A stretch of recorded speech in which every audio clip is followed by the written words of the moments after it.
Well, whoever comes back can come back, so I'll go into it. Object relational mapping. 3:30.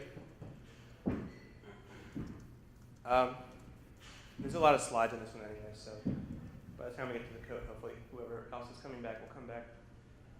Object relational mapping is the process of associating object-oriented classes with database tables. And we talk about the classes in our app as the domain model. So if you have the world's most simple ORM, this is pretty much what it would have to do. Domain object, database, and then you're just basically synchronizing between your domain object and a row in a table. So that's the most basic ORM task. Some ORMs can also represent arbitrary, like a derived row. Like if you wanted to map an object to a join of two tables, you could do that. That is called, in SQLAlchemy, we call that joins table inheritance, and I'll show you how that, well, actually it's not in this talk, but you can have like a base class is mapped to a table, and then subclasses are mapped to a second table that joins to the first. And Hibernate does that also. It's a Fowler pattern, Martin Fowler. This is a composition, and pretty much every ORM in the world can do a composition, which means that we have more than one kind of object kind of associated with each other. And the most rudimental kinds of compositions are the one-to-many and the many-to-one, where if in your database you have some rows that refer to a parent using a foreign key reference, the object relational mapper doing its job should work out the details of how to relate parent object and child object, where the parent has a collection with the child objects, and the child objects have a reference back to their parent. So in object relational parlance, the many-to-one child objects, as many child objects have one parent, corresponds pretty much to the way a foreign key works. But then the ORM will also give you the collection in any other direction. So that's a job that ORM, this is one of the main things that ORMs automate, is how to deal with your object model not looking exactly the same as a foreign key schema. I have a question. Good. If your class object model has a many-to-many condition, does it always resolve to a one-to-many intermediate table at the database level? Well, a many-to-many, SQLAlchemy will model that as having an association table in the middle. Okay. So it technically is a many-to-one. If you have the association table has a row, and if you say one row is actually, if the primary key is actually both of those foreign keys, it technically is a many-to-one on both sides. So you can model it that way. SQLAlchemy, a basic many-to-many will just be, it has a special feature that lets you just put the many-to-many table in the middle, and it models it as a collection in both directions. Okay. Although there is a case that's not in this tutorial where if you do have extra columns on your many-to-many, like association values, you might want to model it as an object of its own with a many-to-one, many-to-one, one-to-many, one-to-many. Then, when that's too much typing, you have another pattern in SQLAlchemy called the association object, which will kind of bridge the hop for you in most cases, the coding helper. It gets a little complicated, but we have a story for it. If there is an association object that is created, then I'm assuming that's the counterpart intermediate table that resolves many-to-many conditions. Yeah. Yeah, so SQLAlchemy has two ways to do the intermediate table, depending on if the table has other columns that are meaningful to you.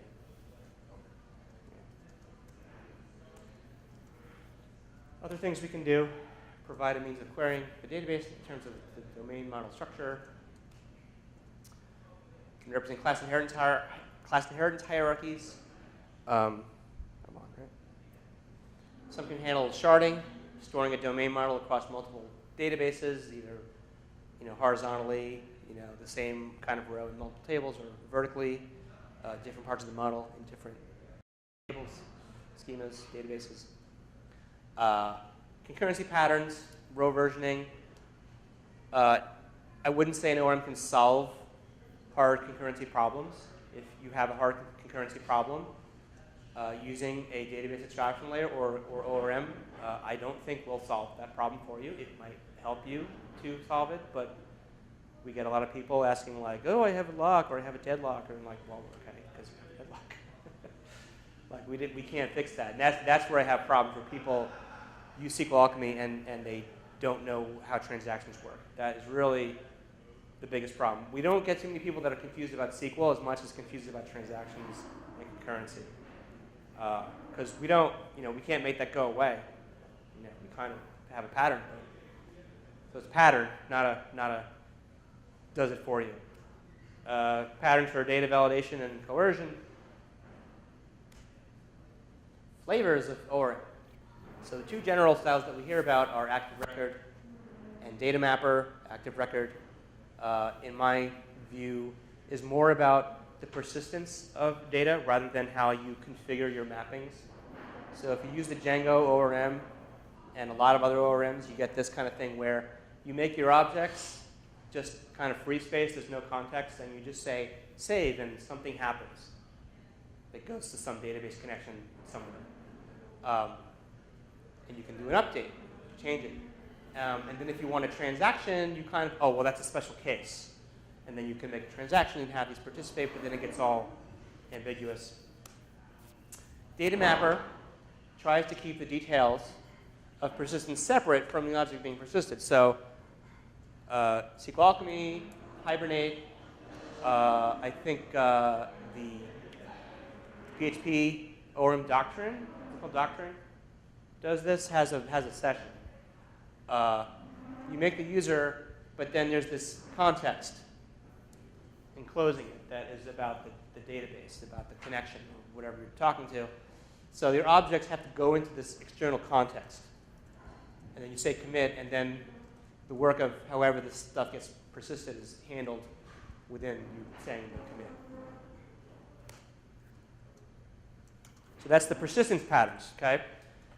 Configurational patterns, the common one that is used almost everywhere now is the declarative style, where you're kind of declaring what your class looks like, and at the same time, you're providing enough hints on the class to also define what the table looks like. Either for the purposes of generating the schema if you want to, or at the very least knowing what columns the ORM needs to query. This is not SQLAlchemy. This is a fake hypothetical ORM. A less common style keeps the declaration of domain model and table metadata separate. So this is what SQLAlchemy looked like. It still can do this. This is still there. This is called the mapper API, where you make a class separately, and then later you do this mapper, which joins together the user class and your table metadata get joined together by the mapping. And this is how SQLAlchemy worked.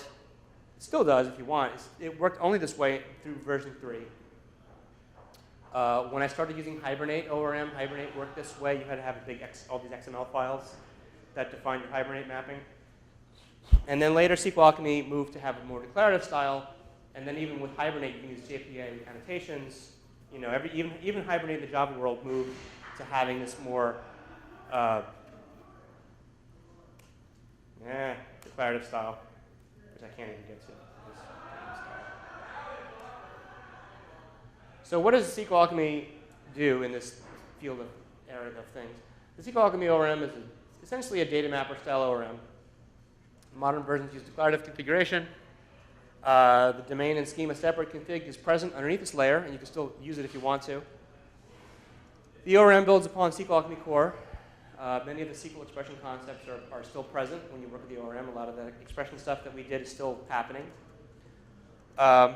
And it presents a domain model-centric view of data as opposed to a schema-centric view, which just means you're going to think about the database a little more in terms of your object model rather than what your database schema looks like. But in practice, the schema and data model tend to look pretty similar anyway, so it's not that big a difference usually, unless you're doing some really crazy things. key patterns that we use in an ORM. Unit of work objects are maintained by a system that tracks changes over the course of a transaction and flushes pending changes periodically in a transparent or semi-transparent manner. That is, it collects what's changed and does insert, update, delete as needed.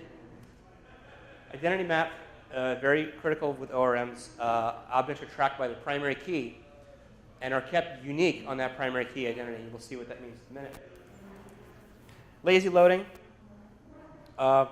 When you work with your domain objects and you're just talking to various attributes on your object, you could hit an attribute that is not loaded, and the object will go out to the database and be like, hey, I don't know what the value of this attribute or collection is.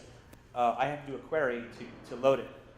Reasons why that might be are because either the data was not loaded in the first place because you were loading less attributes than all of them, or the data may be expired because the transaction ended and we're in a new transaction and we want to know what the new data looks like. Eager loading.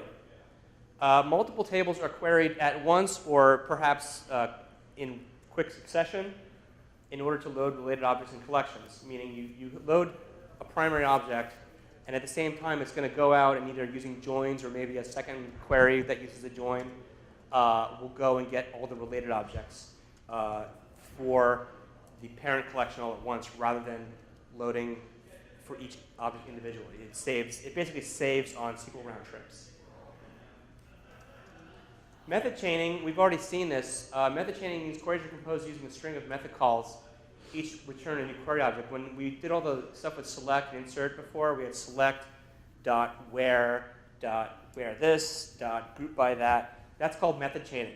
So every time you call, you have the object and you say dot something, what's actually happening is it's returning a new copy of the object with new state added to it. And the official name of that is called method chaining. In SQLAlchemy, in a lot of the docs, we will call it generative. But it's really, from a formal point of view, called method chaining. Then we go to the walkthrough.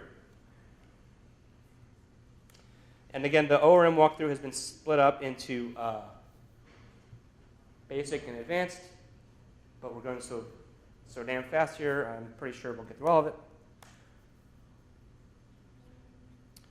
Let's do the pres, because I like to clear the screen. So the first thing we want to do with the mapping system is we typically use what's called the declarative system.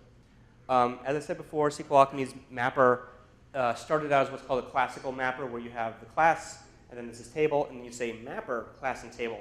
And that's really not what we do normally, but even still, which is not really proper English, the declarative system where we declare the class and table at once is still in a namespace called SQLAlchemy.ext, like extension. It's an extension of SQLAlchemy. So when we say this up here, base equals declarative base, in Python, we have a naming convention that names that start with an uppercase letter are typically classes.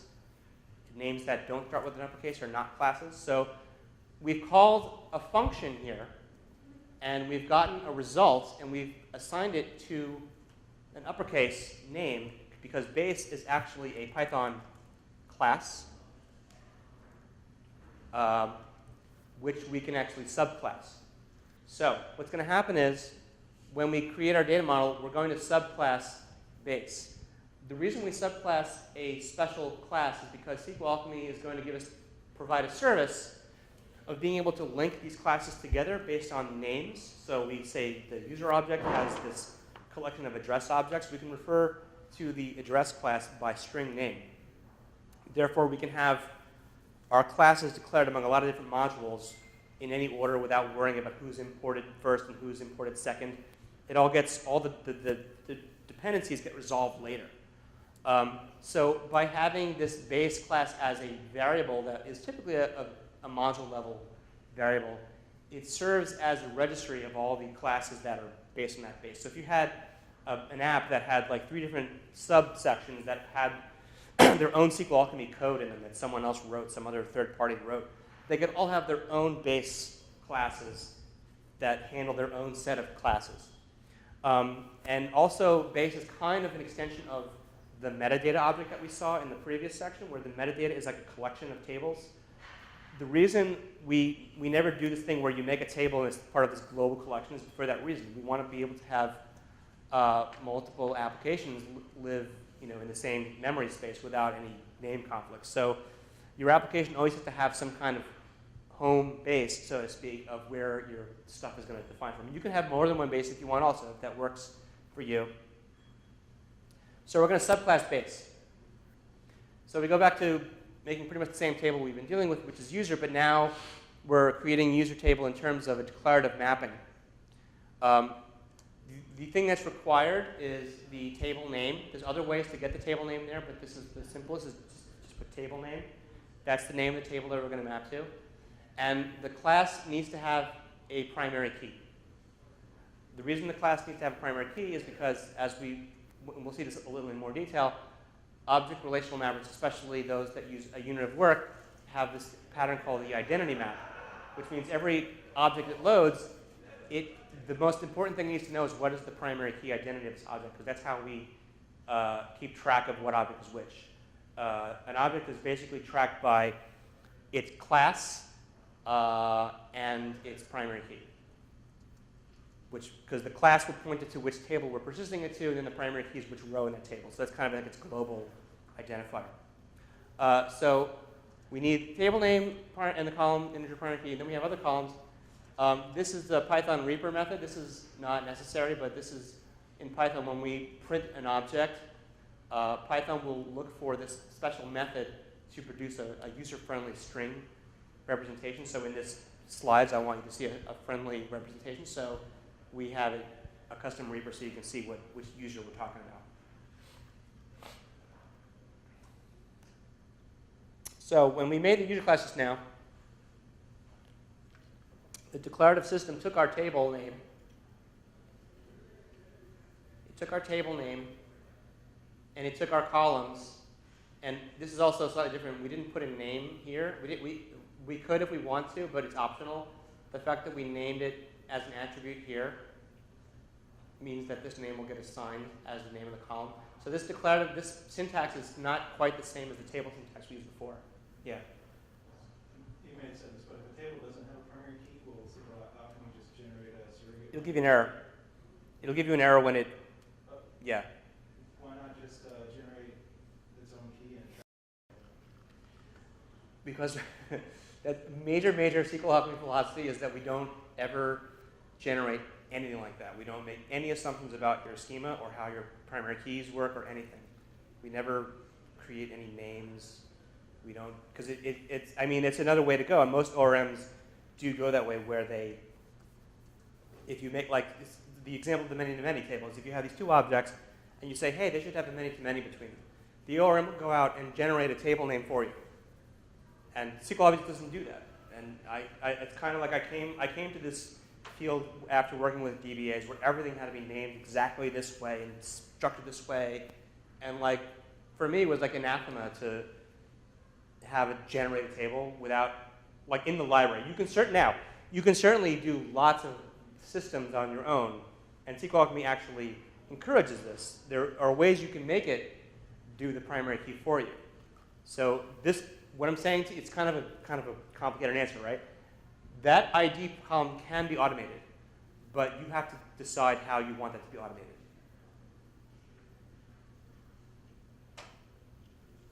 We can do the typing saver, but SQLAlchemy is not going to decide that for you. It starts out as kind of a basic. It's taking the library approach. It's not going to make any assumptions. So the short answer is, SQLAlchemy just won't work with tables that don't have primary keys. Oh, okay, that's slightly different. So you're saying, is it an existing table that doesn't have a primary key at all? And would you want to add a primary key to the table? Or the table structure remains unchanged?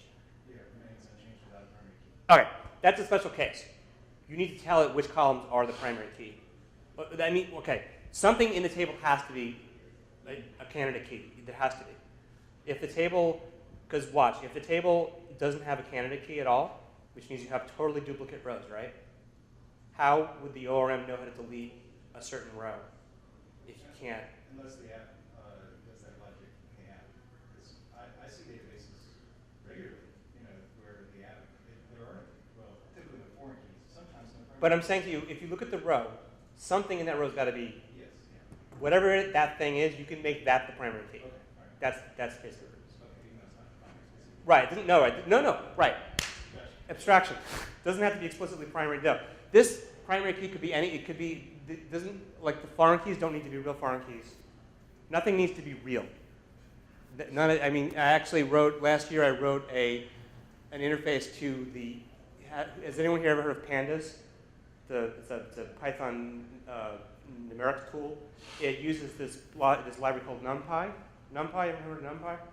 Wow, NumPy is a really popular scientific number crunching library that deals with matrices. It's kind of like MATLAB. MATLAB? Yeah. All right, great. So NumPy is like MATLAB for Python.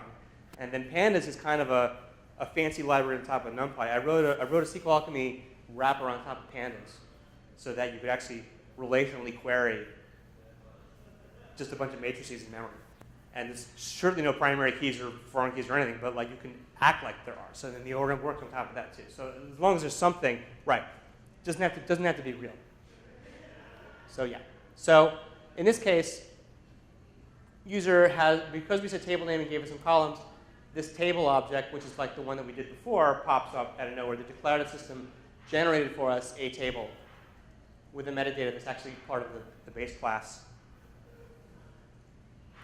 And it also created this thing called the mapper, which we don't have to worry about too much, usually. But it's there. The mapper represents the linkage of the user class and the table to which it is mapped in a lot of state regarding how that linkage works out. It's the mediator. So that's our basic mapping, and we can begin to use it. We can, and also note there's no database connection yet. We haven't even dealt with the database at all. We're just dealing with objects that have a certain schema, because the schema is a schema. We can now make a user object, and we can give it field names that look like the names of the columns that we gave it. It has a column called name and a column called full name. We can then look at the object. It has those two fields. It also has an automatically appearing attribute called .id, which is because we gave it the primary key of ID. And so it has a default value of none because this object is not persisted. It doesn't have a primary key. So in Python, none is basically null, but it's not in the database. When this object goes in the database, that ID will become something. Like before, we start the SQLite and create the table, same thing. You can see when we created that base class, it has an attribute called .metadata on it, which is the same metadata as before. That got created for us automatically when we created the base class, so we can create all. Make a table like we always did, nothing new here. Now, we're going to go into what we talked about before is the data mapper pattern, where we have this external context into which we can persist our object and also use as a source to query objects. So we have this engine that we just spent 2 hours talking about. We can now associate that engine with this new object called a session. And the word session comes exactly from Hibernate ORM. It has the exact same term. So the session is basically going to be the persistence engine to which we throw all of our data and pull data out. And the session actually does correspond something like a Postgres session. The word session is a troubled word because it's so useful that everyone uses the word session to mean different things. So in a Postgres session, when you first connect to the database, and then they call that a session, and if you can have multiple transactions within a session. You can begin, do some stuff, commit the transaction, then do another transaction, but you're still in that same session. This session is kind of like that, where you can run more than one transaction serially in the session. It will only have one transaction at a time. Or you can make one session per transaction, commit the transaction, and close the session. You can do that also. But the point is the session is kind of like the thing that will connect to the database on behalf of an operation. The session really just confuses people a lot. It's just really, people just get really confused about how to write applications with the session because it's a little bit, it's kind of very close to a database connection. It's pretty much like that. It's pretty much analogous to a database connection, almost totally as far as the scope of it. Like, you wouldn't want to make one session and give it to 10 threads to do different things. It's just not what you want to do. You want to have it, it's just going to be one transaction. You're going to want to have it in one operation of things. Like, if you wrote a web application, the user hits the browser, hits your server. The server opens a new session, opens a new transaction, does all the work, returns the response, commits the session. That's kind of the scope of the session. So we can add new sessions using the add method. So we have the add user, and we add. No database access has happened yet. We have an engine, we have a session, we have an object, we've added the object. There's still no database connection. Everything is lazy initializing. We still haven't done anything that requires actually talking to the database. The session, as we put things into it, is going to track the changes that we make, but it's not going to flush them to the database until it needs to. So it has this add user object in what's known as a pending state. It's in there, but it has not been subject to an insert statement. Now, the session will flush pending objects to the database before each query. This is called auto flush. You can turn it off if you don't like it. Some people don't like it. It's generally pretty useful. So it means that when you go to query the database, a query is almost always in terms of, oh, we want to run a select statement in the database. So we're going to run a select statement in the database. Well, OK, before we run that select, why don't we flush everything that's modified in Python first, so that when we run our select statement, we see the rows that correspond to what we've put in the session. So when this happens, a lot of things are going to happen in this one. It's going to connect to the database for the first time. It's going to, well, no, we created the table, so we do have a connection to the pool. But anyway, it's going to connect, the session's going to connect to the database for the first time. It will do a flush of that object, and then it'll query for it and return it back to us. So it will do what's called the implicit begin. Now, what is happening here is that SQLAlchemy is putting the word begin into the log so that you can see the point at which SQLAlchemy has decided that the transaction has begun. But as discussed, the DB API does not have a begin method. So SQLAlchemy didn't actually do anything here. It just decided this is the point at which we turn off auto commit, and that's the point. Everything that happens subsequent to this point will be subject to the next commit or rollback that we do. And then the Python database API kind of works that way too. And then we ran the insert statement, the name and full name. What had to happen here, and we can't see it, is that SQLAlchemy had to do whatever the DB API wants us to do to get the primary key of this row back, because we need it. So in the case of SQLite, it's the last row ID accessor. And then we ran the select that the query says, filter by rows whose name is ed. And then you see this thing happens. The fact that we call .first means we actually want to limit to one row. And then we get the Edward Jones. So that's the basic auto flush. And then the next thing we're going to see, note the name ed user and r user. So the ed user object that previously just returned the word none now returns number 1, primary key identity. And then here we see what the identity map does is that we query the database and said, give us the first row and assign it to a variable called r user. And then when we first persisted the data, we called it ed user, and they are the same object. And that is what the identity map does. It's kind of hard to express how critical that is, because if I were to just explain it, basically it means that as you write your code, all the parts of the code that refer to this particular primary key identity will get the same object. Like if your code did a query for 10 rows here, and some other part did a query for 20 rows there, and it gets objects back, and it modified the objects, and maybe they're pending still. The query over here might get some of the same rows that you got here, and they'll have this, they're the same object. They're not two different objects. Because if these two areas of the code are in the same transaction, we're dealing with the same set of rows, but local to that session. identity map. So let's add some more objects so we can do more interesting queries. So we'll use a method called addAll, which is kind of like the insert many. These aren't flushed yet. We'll see them flushed in a little while. Let's modify some state on the original addUser object that we made. And what happens here, we can look in some special on the session and say, ask, hey session, which objects are dirty? Ed Jones is dirty, meaning he's a persistent object in the database, and he has some state that changed. He's got dirty state. And then also, we can look in .new, and we can see that these other three objects that we just are put into the pending collection haven't been committed yet, haven't been inserted yet. So they're in session .new. We call that the pending objects. So we have pending and dirty objects.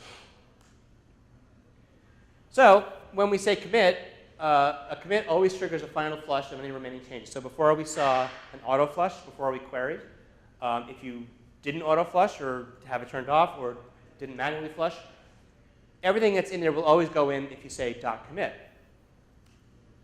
So in the commit, we go to the dirty object we did, and then we have the three new rows up there that we added.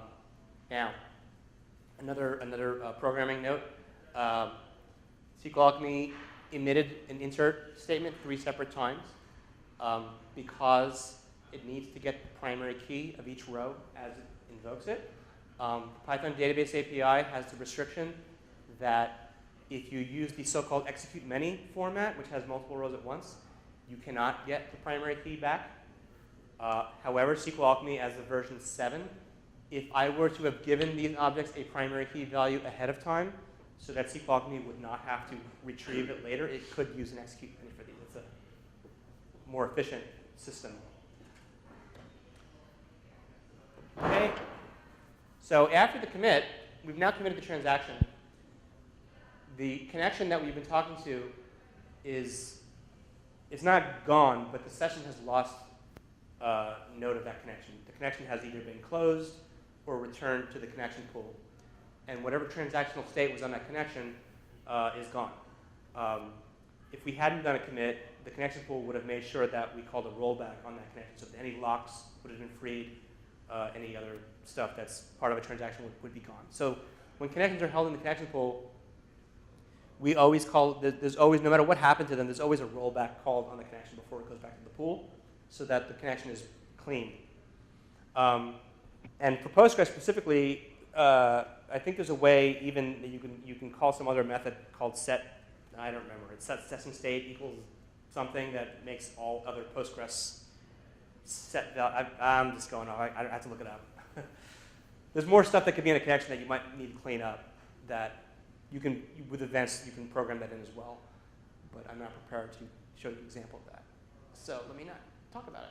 All right, so the connection, the transaction is over. If you committed, the connection is gone. And now we still have the objects that are associated with our session. SQLAlchemy's default behavior in this case is that everything is expired. Meaning if there's no transaction running, we don't really know what's in the database now because we're not really connected to the database. Our transaction's over, and if and any amount of time may have passed since we've last looked at addUser. Other subsequent transactions might have changed it. So when we don't have a transaction, we assume we don't know anything about the data, and everything is expired. So when you access the attributes of any object again, here's where that lazy loading thing is going to first be seen. It's going to hit the database and begin a new transaction on the session. And it will go out and be like, oh, let's refresh the addUser object using the select. Now, this is something that you might not want to do. Some people want to commit the transaction, and then they keep working, and the situation that they're in is such that they're not really concerned about any other transactions getting at their object, and then they see this big whole line of selects happening, and they don't want that. So if they're in that category, you can turn off the expire on commit option. But by default, it's on because it means that if you have two sessions both leapfrogging between each other, things will generally stay correct at least the level of transactions that are isolated. If your transactions, if you have a low level of isolation, if you have repeatable reads going on, then yes, you still can see the wrong data in a session, but SQLAlchemy kind of assumes that the transaction is, it assumes that at least the part where it should be expiring data is at the boundary of the transaction. So we hit the full name, it went and got rows back again. And we make some changes here. We'll make some changes that we're going to roll back to show off what rollback does. So we will change add user's name to Eduardo, and we will add another user to the session that we are going to want to roll back. We add fake user to our session. When we run the query, auto flush happens.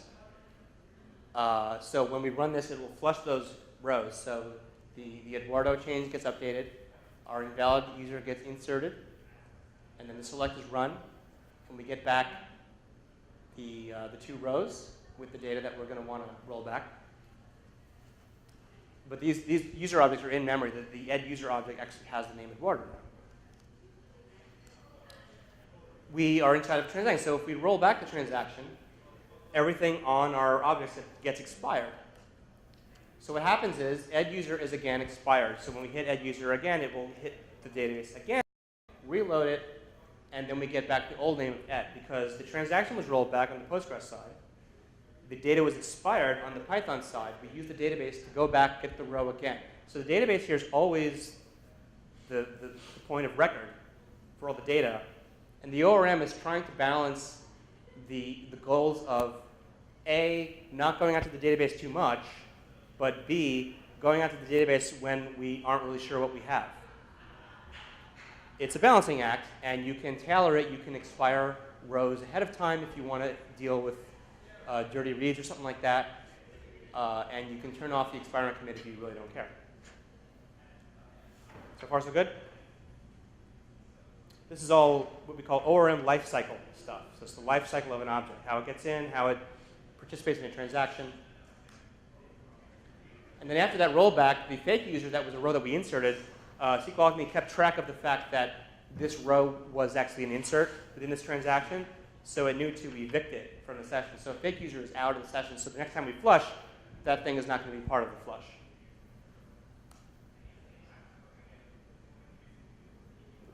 Data is gone from the database also.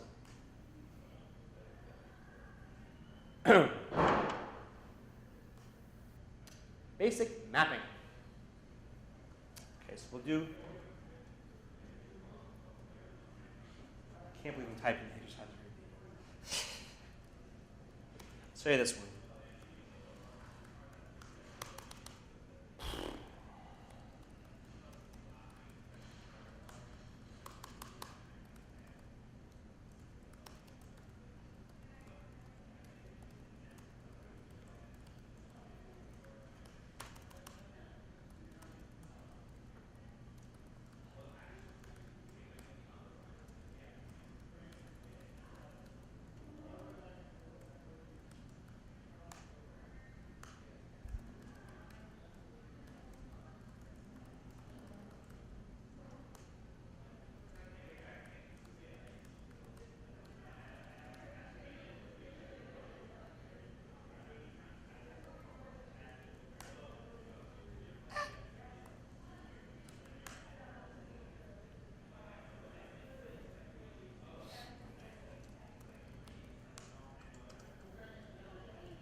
Sorry. I did the wrong method. That 2. There's that 2. That was fun.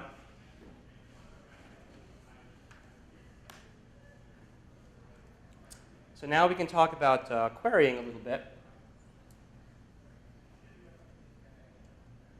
So before, when we had the user table, remember we had a table. Had the C collection, .c.name was a column. The reason a table object has a .c on it and the class does not have a .c is because it's a namespacing issue. The table object in SQLAlchemy is not a type, it's an object. Which means table has other accessors on it, like it has a .select method, it has .insert, it has .join, it has all these methods that deal with persistence. Because remember, we said in active record, the details of persistence are on the class. So in SQLAlchemy, the table object is not an object relational thing at all. It's just a schema construct representing a relational database table. So it has a lot of names on it that refer to SQL functions like inserting and updating and deleting and corresponding column, and then also has a collection of all of its columns called .c, right? So if you had so the reason there's a namespacing conflict there is because if you had a column called insert and the table didn't have a .c on it, it'd be table.insert. Well, does that mean the insert column or the insert function? That's because the table object is not a type. It's an object with a bunch of pre-existing methods on it. But when you make a class, like the user class, that's your own type. A Python type doesn't really have any names on it. I mean, in Python, it has some double underscore names on it. You know, it's got this is a lot of built-in Python stuff. But as far as not underscore names, it has nothing on it. The new class is nothing. You define it yourself. So when you and also, when we deal with classes in SQLAlchemy, ORM, we are not doing active record. We do not have the means of persistence attached to the class. We have the session object for that. So this is automatically the first advantage to not having a .save, .delete, .query methods in your class is that they get out of the way so that you can have the names of your columns without any worry about any kind of namespace collisions. Except for metadata. A foolish consistency is the hobgoblin of little minds. It's the first line of PEP 8. And I abide by that very judiciously. I think it's too consistent. So anyway, already the ORM has this kind of easy thing with there's no more .c. We can say user.name. That's nice. And we get the same thing as before, the expression. And query acts like a select, but the names are a little different. That's kind of historical. I think query probably should have a where on it. The reason it's filter is because this filter and this filter by, it should be where, sorry. Anyway, the queries are in terms of the parent session that is providing the host session and transaction for us. And we can just say query user, method chain dot filter, some expression for the where, dot order by, and many other things that we can do there. Query.all is one way to invoke the query to, let's start a new transaction, then let's run the query. And then as rows come back, we will marshal those rows into instances of the user object. Now, when I read any thread anywhere about ORMs suck, whatever, they're like, I can write those queries, I can write the SQL, I can write the SQL. You know, I wrote a lot of apps with a lot of SQL, and I hated ORMs. And what I was doing 95% of the time was either writing the same insert statement over and over again, or taking rows and saying u equals new user, or user.u, and marshaling all the data back and forth between the rows and the objects. And that is the bigger job with object relational mapping is getting the damn rows into your model objects. It's called marshaling, and that is the big job, and that has nothing to do with writing the query. So it's always like writing the SQL is really like 20% of what we're doing with object relational mapping. And there actually are object relational mappers. SQLAlchemy is one of them, where you can write all the SQL as strings. You don't have to give up SQL at all. You can write the SQL strings, totally.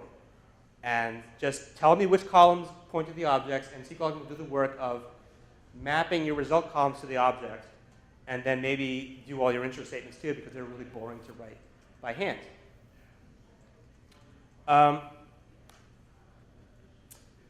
But if you don't want the object back, you can also query for individual columns, like a select statement.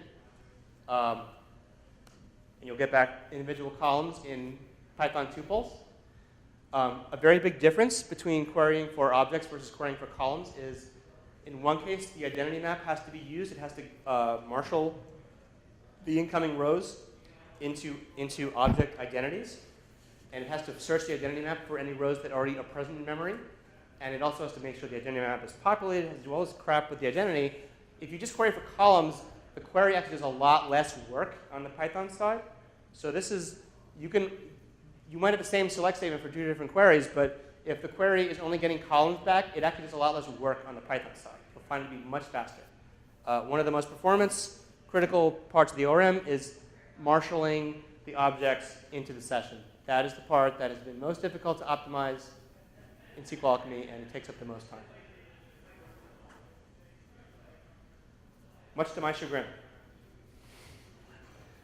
Behind the scenes, are you just doing that with the dictionary on the primary key? Maybe in version 1 we did that, but now it's much more crazy than that, because it's darndest to not do anything more than it needs to do. So it actually sets up callables for every column that have the lowest amount of code in them, that already know about what the row is going to have. It started out very simple, but now the code is very clean, but it's not trivial code. Because this thing does a lot of stuff. It's been 8 years. I've been writing this thing for 8 years, and it does a lot. You can mix entities and columns together. You can get objects and columns. And you can do this trick. Everyone does this. You put an array index. It'll do the limit offset. And you can look for slices. It's the Python slice. Start at index 1 and give me up till index 3. So index number 1 and 2 will be in here. Limit offset, you get those two. It's just array slicing.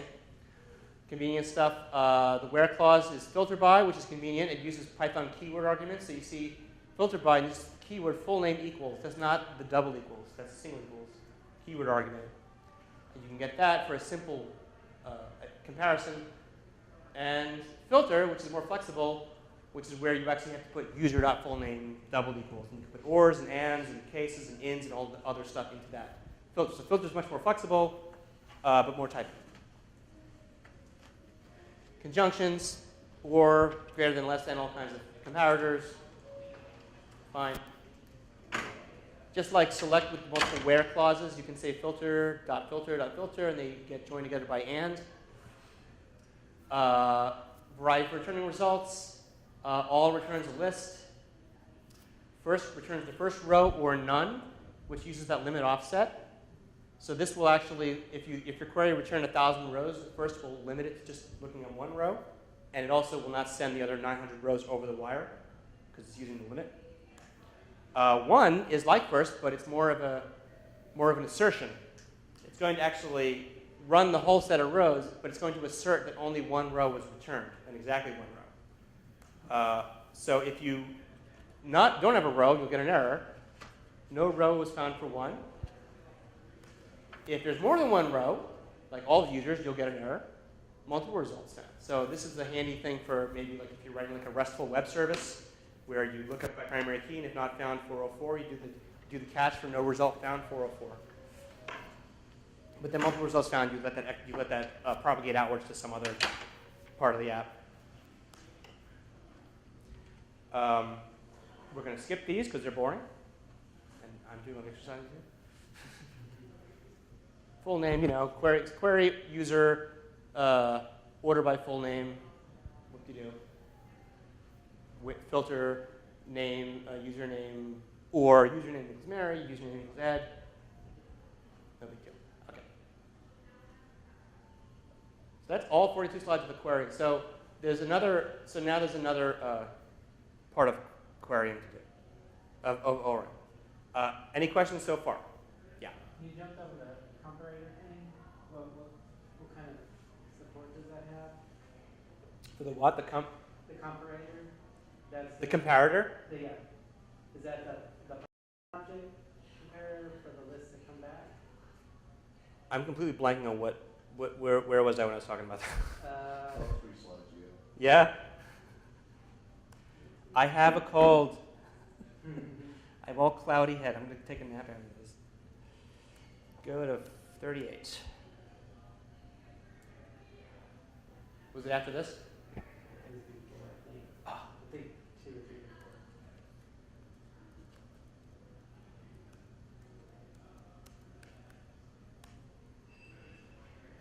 After this? Yes. After this? Yes. That? Yes. Conjunctions.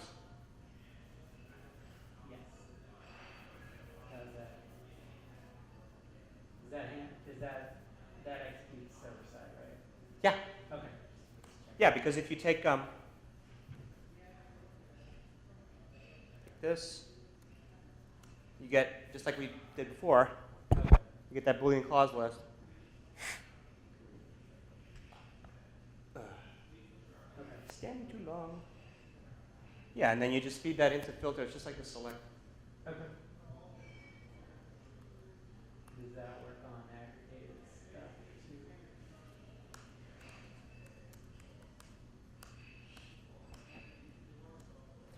Yeah, we can do, It would be like the yeah, a having, right? Okay. Yeah, I can't think of a good, you could say, yeah, you can say that. You can say, this is not going to work, but yeah, Okay. something like that. You could do that kind of thing. Okay. Yeah.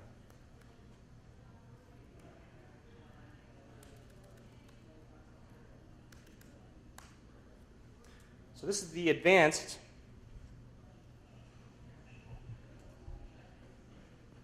And I think I'm running out of steam here because I'm cranking my back. We're going to deal with the foreign key thing with having two classes where we're going to join. So we have user, like we did before, and as we've been doing, we have the address. So what's new here, we have the foreign key like we did before. And then we have this new thing called a relationship. So this is where SQLAlchemy is a little bit verbose and it annoys people, but this is how it is. You know the address has a link to a user. You have to give it the foreign key separate. So you tell it, okay, my table has a foreign key called user ID, and then my class has a relationship that's going to interpret that foreign key. Now, to make it even more weird, is that the relationship doesn't actually refer to the user ID column explicitly. It's because SQLAlchemy will, in the simple case, figure it out. If the address class had more than one way to join to user, then you'd get an error, and SQLAlchemy would be asking you to give more specific detail in this relationship. So you're saying in this case, you don't need that line, user equals relationship? In this case, this is exactly what you need. You need to tell it, first that there's a foreign key, but then also that address has an attribute called address.user, which is the user object associated with the address. The reason you would need to have more information here was if you had two foreign keys to user. There'd be more than one way to join. And you need to add an argument to a relationship called the primary join, which means what's the primary way for me to join address to user?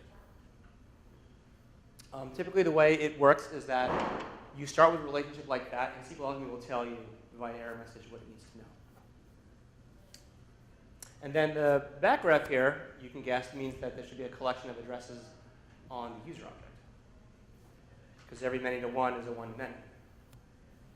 Okay. Nobody? Okay, good. Just looking for any blank stares in that one. Okay, so as we always do, create the tables, same old tables. And then let's put the users back in again, just so we have something to play with. And then, so when we do this, we make a new user object. Excuse me. He now has this new attribute called .addresses, which is an empty list. The reason he has .addresses is because we defined our mappings to include this backref addresses. So address.user backrefs to user.addresses.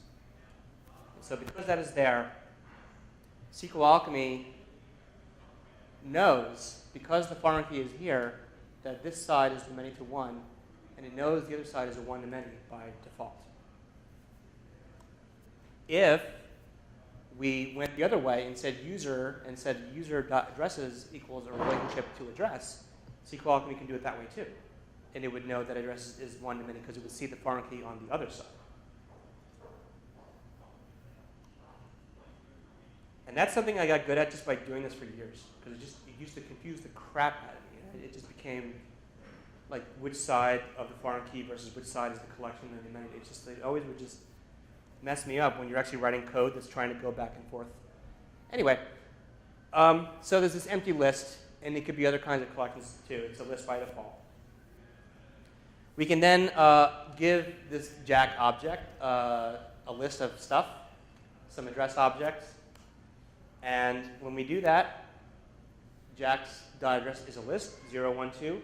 So Jack addresses 1 is this Yahoo thing.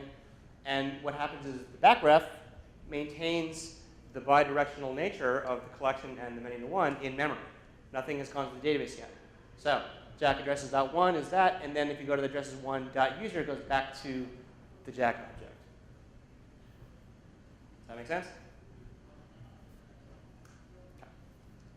When we put Jack into the session, what happens is another default that can be changed is what's called cascade. So it will go traverse all of the relationships associated with Jack, and will cascade all of the related objects as far as it goes down the rabbit hole into the same session. So that you only add Jack, and all the things related to him that are associated with Jack get put into the session automatically. So when we say session.new, to see all the objects that are pending, there they all are. So far, so good. Commit, and you get this. Now what happened here is SQLAlchemy had to know to put in the user object, the user row first. So like before, we run user, insert into user, name, full name. There's no primary key. We run the last row ID internally to get the primary key of user, and then you can see it popping up here as number 5. So there's another service that the ORM performed for us, which is when I showed many slides ago, mediating a composition, which means we're going to work out how foreign keys work themselves out in terms of object collections and references. Just like the query did a lot of marshalling of the row for us, the unit of work did a lot of work for us here. It made sure that the statements went in the correct order. It made sure to get the new primary key, and it made sure to stick it on the other rows. Now, why someone would want to do that by hand, I have no idea. I mean, you know, I used to write Java apps with all the SQL by hand, and well, I was writing the same code over and over again. Get the primary key, stick it in the other row. I just don't understand if I would want to write that. So when people say, oh, I'd rather write SQL by hand, what? That? Really? Why? I don't like that. Because I did it. I just thought it was just so redundant. Anyway, so after expiration, okay, so we committed this transaction, and so as always, the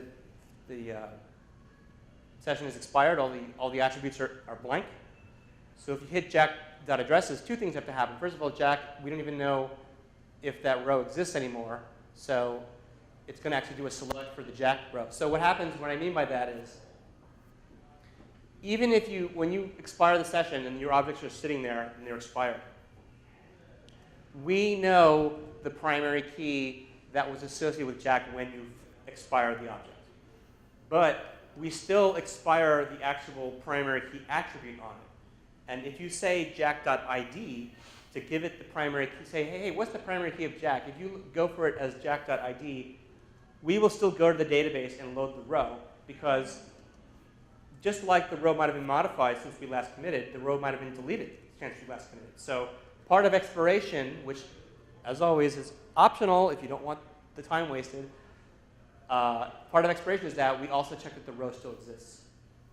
So we go back, make sure the row exists because we're expired, and then we go get the addresses collection, where we go to the address table, And here's where we have this join condition that we extrapolated from the way address and user join to each other.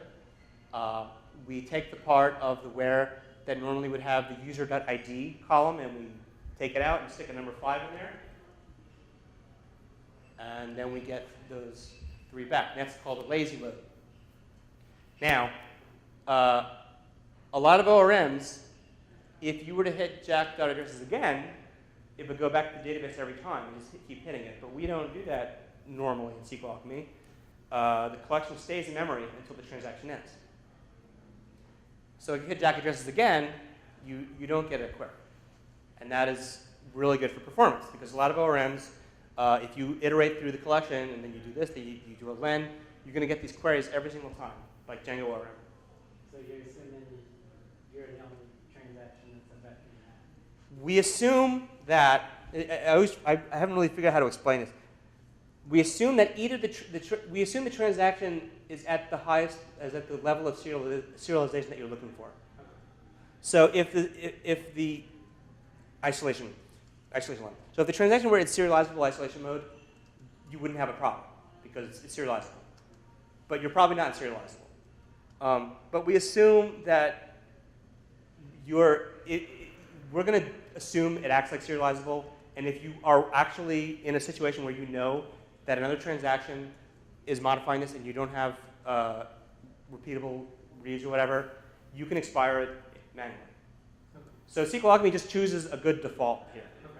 But you can force it. You can force it, right? So if you really want to, if you really have an active concurrency environment, you can force it to expire more often in the transaction boundary. Yeah. So that's a collection. So when you want to change how the references to address.user are, and you want to change the contents of the addresses collection, you can do it either by manipulating the collection and the reference, or you can just change the foreign key values around. You can do either one, but SQLAlchemy is only going to know if you do the former. It's only going to know how to do what you want if you don't worry about primary keys and foreign keys. Leave them alone and just change who points to what. And if you change who points to what, like we're changing jack addresses to point to a different user, Fred, SQLAlchemy will know to change the foreign key to number 4 from number 5. Did it run twice? Dangerous. Oh, because we hit it. So Fred address isn't selected because it was expired. Yeah. So Fred addresses wasn't loaded either. So when we did Fred addresses, it loaded it. Now, if you went in and just manipulated the user ID column on the address and then did a flush, it would do that too, but it wouldn't know how to update the in-memory version of it, which is fine. You could expire it and you get the new version. You can do that. It's just not. It's just you're bypassing SQLAlchemy's automation of the task. Query can select from multiple tables at once. So here's an implicit join, which is where we just select for two from objects, and then just do a where with the ARM clause. An implicit join, so from user comma address where join them together. There's your rows. And you can make the explicit join using the .join function method. User comma address .join to the address table on user ID equals address of user ID. What happens here, when you say to join something, by default, it's going to look at the leftmost entity as the left side. So it's user join address. And you get the join. More succinctly, you can name the class-bound relationship addresses. So when you say query for user comma address dot join on user dot addresses, it knows what that means. It knows that it means the same thing we just did.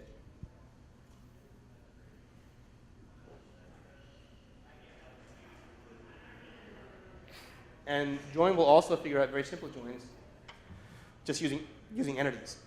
In this case, it will see that we're querying the user table and the address table, and using the core join. Remember before we could say address, we could say user join address, and it knew how they join because of the foreign key between them. This kind of join will actually just bypass the relationship and use the foreign keys that it knows to be between the two classes to give us, again, the same thing. And then as we do this join, either user or address may be referred to anywhere in the query. So if we're doing, say we're querying for user.name and then we join to address, if we join to addresses, we assume we want to do something with the address entity as well. We do something like that. Now, we'll run that, and I'll show you what we don't do.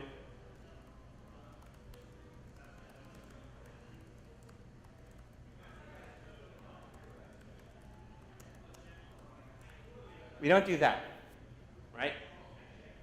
Now, a lot of people, a lot of beginners assume we do that, but we don't do that because this would imply a join, and we don't do an implication to that level. We don't, we're not gonna.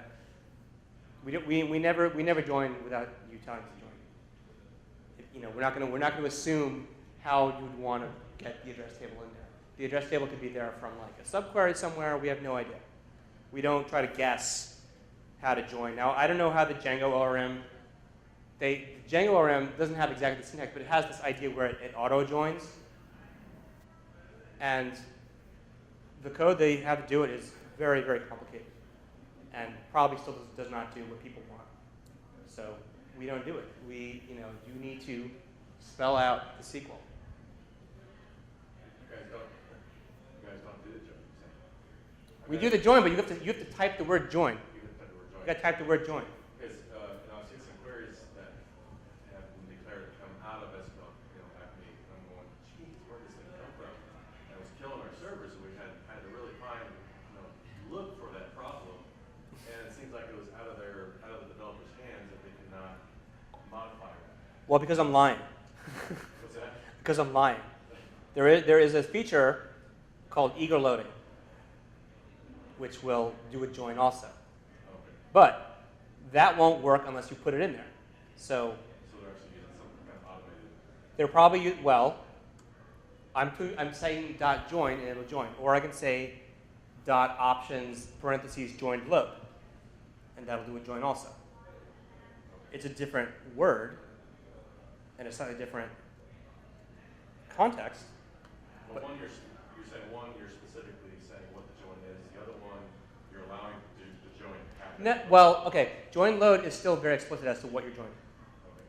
So the join load is 1/2 click more automated than .join, but it still is absolutely explicit as to what is being joined to what. And the way it joins the two things is exactly based on how the relationship is declared. So it's really what they're doing. They're doing it. They can What I'm saying is they're doing it, but they probably have their code is probably broken out, and they probably have the join happening somewhere upstream. Okay. There's one other aspect to this, which is that the joined load thing can also be configured at the mapping level. So that a certain mapping, like I could say user.addresses, should by default do a join load. And if you wanted the query to not, you wanted a certain query to not do that, you would use the opposite option. You would say lazy load. You would say query user.options lazy load user.addresses. Now, with the people that you're dealing with, it is very possible that their code got really complicated and they can't keep track of where all this is happening. Code is complicated. I don't know if that's a problem the ORM has to solve in order to be. You know what I mean? It's like I can't, like I said, I can't keep people from writing bad code, and I can't make complicated code unnecessary. Sometimes things are complicated. So if they had a long, what often happens, it sounds like they probably have some method that spits out a query that they add further things to that already joins somewhere. Yeah, I mean, again, we are a tool that automates production of SQL, and we provide patterns that, I think make things a lot easier, but you could run around with the chainsaw, but not even. I mean, sometimes a complicated application is just going to be complicated. what can you do? Code is complicated. I mean, I don't know that I can single-handedly solve that problem. So, you know. Well, the query that came up with is like, wow. Well, There's a much simpler way to write it. here, yeah, well, okay. So, yeah, now as I think there's other things that could have been going on. If they use a feature called join table inheritance, that's another way that it would do a join. If they mapped, if you map a class and a subclass to two tables and querying the subclass means that there's a join, that will quickly lead you to big joins going on. I think join table inheritance is overused with SQLAlchemy because people see it and they just think what you see a lot. Okay, this is the anti pattern I see a lot. And I don't know if there's a way to make SQLAlchemy just say, no, you're doing the bad pattern because it's just they do it. People want to make a database where there's the single master table called the entity table. Who's seen this before? The entity table. Everything in the database is in the entity table. Every kind of object we have. Right? And the DBAs are just like, and then every other kind of object is like a related table off the main entity table. And that's, I wrote that in 1998. I did that. I thought it was great because who would have thunk that if you make every type of object all in the same table, you're going to have one big-ass table, So I see that a lot. I see questions with the join table inheritance and their queries are like ginormous because they have the entity table and they're joining 3 classes together. It should be table 1, join table 2, join table 3. But when they have the entity table, it's table 1, join table 2, join, join, and then to make it worse, there is a problem in SQLAlchemy prior to version 9, which is not released yet, which is where when you have joined table inheritance, so you have a class that, like say, engineer subclass is employee, right? So when you want to select engineers, you do a join of employee, join engineer. That's your query. And this is all throughout our unit test. You query for the parent object called the company, right? Give me all the companies, and then as you load all the companies, join to all of the engineers that work for the company. So what that is going to do, due to a limitation in SQLAlchemy, which is actually due to SQLite, it's going to say, select from company, join to a subquery of employee join to engineer. And then the subquery will be aliased. So it'll be select from company, join, parentheses, select subquery, right? Postgres can muddle through that without bogging down too much. But if you put that on MySQL, MySQL will fall right over because MySQL cannot optimize for subqueries for shit. So the reason it's like that is because when this code was first written 8 years ago, at least SQLite still cannot do a nested join, which means you're going to say select star from A, join B, join C. SQLite can't do that. And I have a damn clear memory that other databases couldn't do it either, but when we revisited this in 09, I could not find any other database that cannot do that. Even Oracle can do that. Yeah, I was surprised. I said, certainly Oracle can't do this, because if, basically having what we would maybe say as a right join, right? You say B, left outer join. Say it's an outer join. A, right. I've never used right joins. I'm doing it wrong, but you know what I mean. But SQLite can't do a right join either, so it didn't matter. It doesn't matter. So I kind of thought MySQL couldn't do it either, but it has no problem. So only SQLite has a problem with that syntax. So the reason we have that subquery is because the ORM wanted the code to work on every backend, and I thought at the time, 8 years ago, that kind of syntax was really not very well supported. It turns out nowadays it's totally supported by everyone except SQLite. So in version 9, the change is that the subquery is going away, and it'll be just a simple nested join, and it works great. And only on SQLite we do a post-processing of the query to shove in that subquery that SQLite needs. So if they're doing a lot of join table inheritance, things will improve, but they're still going to have crazy joins because join table inheritance explodes into joins. So that's an example of people being given a hammer that they should not be hammering. I mean, I use join table inheritance, but I don't overuse it. And people email me with questions. I'm like, doing your schema like that. So you talked a little bit about the lazy loading. How does that kind of work on the There should be examples coming up of eager and lazy loading. Okay. As far as how to control it, you mean? Yeah, yeah, because we're getting through all the slides and all that I can't believe, we're going to get to it. So, yeah. Yeah, so back with joins, if you want to go, remember I said the leftmost entity is the default that it joins from. If you want to change that, you can say select from, whichever one. So select from address, join, address, user. No big deal. And you get the addresses on the left hand first. You can do aliasing at the ORM level.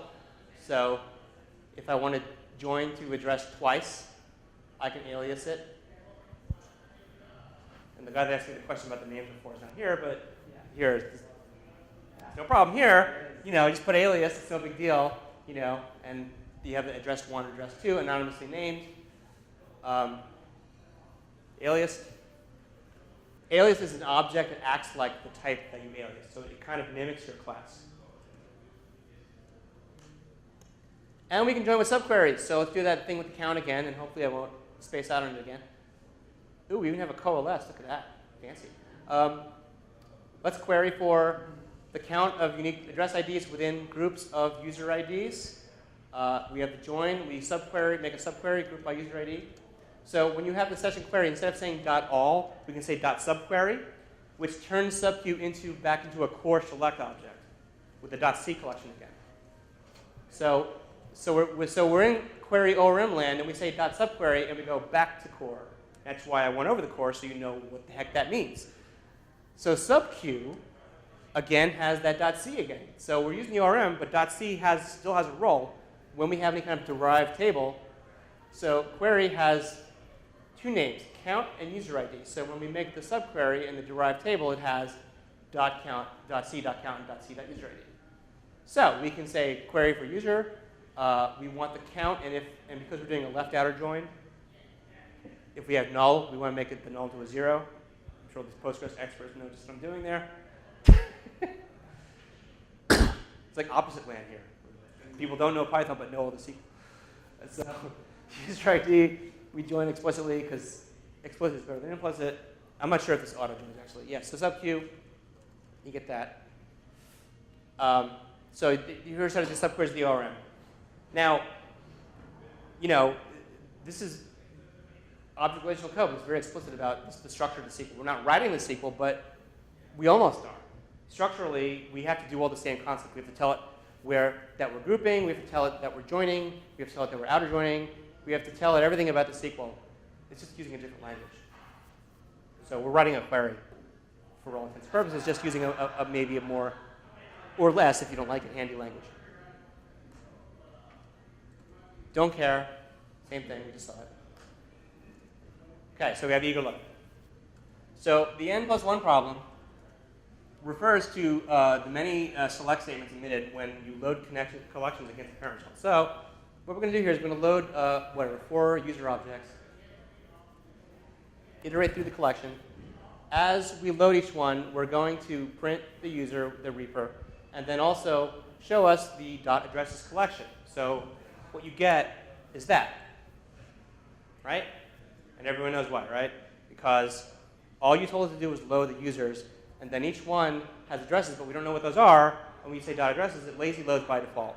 And you get n+1, right? Because it's n rows, so n second queries plus the 1 query for the first thing. So eager loading solves this problem by loading all collections for your parent query at once.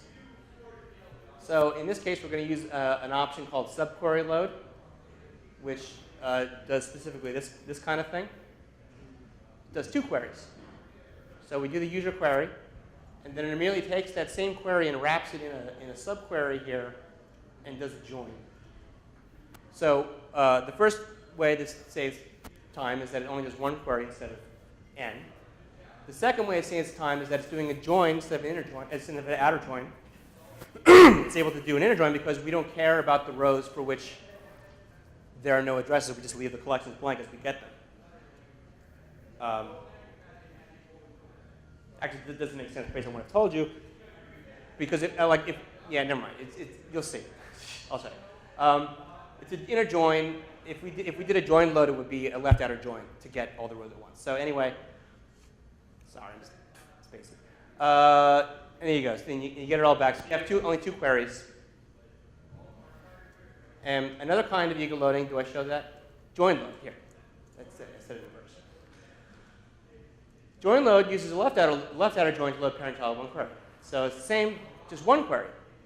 So this is one less round trip, but in many cases this is not as fast of a query because it's using a left outer join. And also we're dealing with more of a Cartesian product, which is where we can get all the users back for each child address. So join load these days is good for many to ones, where you're going to get the users back and say it had a many to one to like an address or something to some other object. It works good for many to ones. Subquery load tends to be better for loading collections. There's another kind of loading that I haven't implemented that the creator of the doctrine ORM for PHP, who now uses SQLAlchemy, wants to try to provide. He has a tool that does basically like an in. Like you get all the rows back for users. Then you do another query which is like select start from address where user ID in, and then you give it all those numbers. Our subquery load thing could probably do that too if we added some stuff, and that runs even faster because there's no join. Yeah, like that. Yeah, so maybe we should do that. What's that? Is that enough? I haven't written that yet. No, the guy that wrote the doctrine has a SQLAlchemy extension library that does it. It's a little clunky. I'll get to it someday. It'll be a 1.0. I have so many things for 0.9 I have to get to. I mean, the subquery load has worked pretty well for me, but yeah, that would be better. I guess if the table's small enough to be in a hash, it won't even matter. Right. Yeah. It just hash would be it. Well, again, this guy's using MySQL, so you know, half of these problems are because MySQL's so freaking slow. It joins. Now, eager loading, here's that join load option I talked about before, does not change the result of the query. One of the major design goals of eager loading, even with join load, which is the hardest one, was that you can drop it in anywhere and it will never get in the way of what the rows the primary query loads. So you'll have people that will confuse joined load with join, and they'll say, give me the addresses and join to user, and then order by the user ID or something like that on the user table. And then it doesn't work. And the reason is because join load is always making an anonymous alias, user one. It's always doing an anonymous alias so that you can't get in the way of it. Even if you, okay, I actually want to show you this because it's kind of interesting. Let me do this.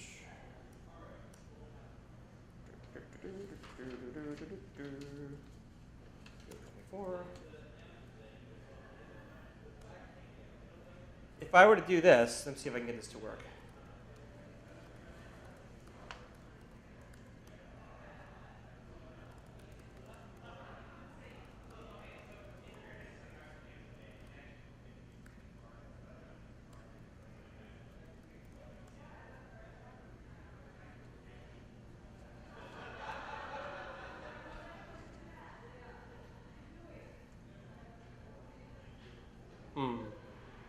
I can't remember how to do it.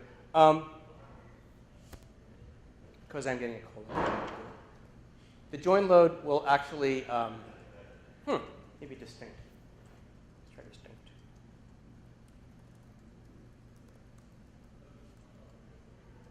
Nope, I'm wrong. Can't do it. The eager loading will in some cases also wrap the inside query inside of a subquery and do a left outer join on top of that so that it doesn't change. Maybe it's offset. What am I doing wrong here? Oh, because it's many to one, that's why. Session query user limit to options each. The user addresses. Come on, do it. Yeah! All right. So here, you can't even see the screen now, right? We're looking at this query here. All right. give us user objects, only load two of the user objects, just the first two. But then also join load the user addresses collection. So, right, what's going to happen here if we were to say, like we did up here, select from user, left outer join to address, limit 2, right? You can see that that would mess up our collections.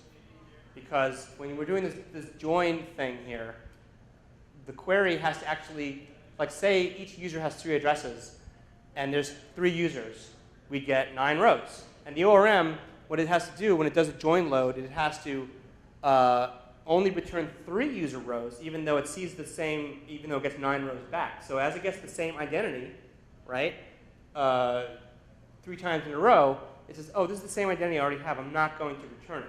The query, when you iterate it, will always, when you iterate through entities, will always dedupe the rows coming back to you for that reason. So what happens here is that, well, we did a limit, and we're only going to get the first 2 user rows. That's going to totally screw up our ability to get the join load of user addresses. So what SQLAlchemy does is it takes this part, puts it in a subquery with the limit offset inside of it, and then on the outside of that does the join on top of the subquery. And this was the first 4 months of my writing SQLAlchemy. This was one of the, when you first write software, it's because some other software pissed you off. And I'd use Hibernate, which does not do this. And with Hibernate, when you want to do a limit and a join, you have to do the whole thing yourself and load all the rows and work them out. And I was just so annoyed at that. So that was one of the first features I wrote. But the query is not particularly efficient. So you have to watch it as it comes out. Anyway, that's what join. So anyway, join load is working really frickin' hard. That it will you can put it in, take it away. The results will not change. That's why it's doing that. But also subquery load much better for collections. It's almost like I shouldn't have even written this in the first place. But subquery load came in later, and then in load will come even later, much later. All right. So if you do the join yourself, and you want to actually do a join load of like a many-to-one usually, you can tell it, hey, I'm joining from address to user, but also please load the user entity for me in this query. And I promise you that the columns are there, so do contains eager. So contains eager won't add any joins at all. It will just add the columns to the column clause. So the fact that contains eager meant that it also added the address columns to the columns clause, but it left this join in place. So if we had said join address user options join load, you'd get 2 joins. It would be totally inefficient. It would be pointless. Sometimes it's not. Sometimes if you're loading collections, sometimes it isn't. It depends on what you want to do. You really need to know when you're typing the word join or join load or eager, you should know what you're doing, and you should always look at the queries coming out and profile your app, and you have to look. If you're not going to look, I don't have a solution for that yet. So if you do that with contains eager and you don't have the corresponding rows, you just give it an empty set there? It would. It actually wouldn't fail at all. It would put the queries it put the columns in the query. They would come back as null, and it just wouldn't load the collection. But it would not. It would still. You wouldn't. If you didn't look at the SQL, you wouldn't see anything wrong, because the collection would be empty, or the attribute would be empty. But then if you hit it, it'll load it. So you got to, if you want it to work a certain way, then you would have to make sure it does that. So you can all go home and do the final exam, or not. That's the last slide. We're at the end. Look at the 459. Look at that. It doesn't happen. Slideshow's over. Thanks. Thank you.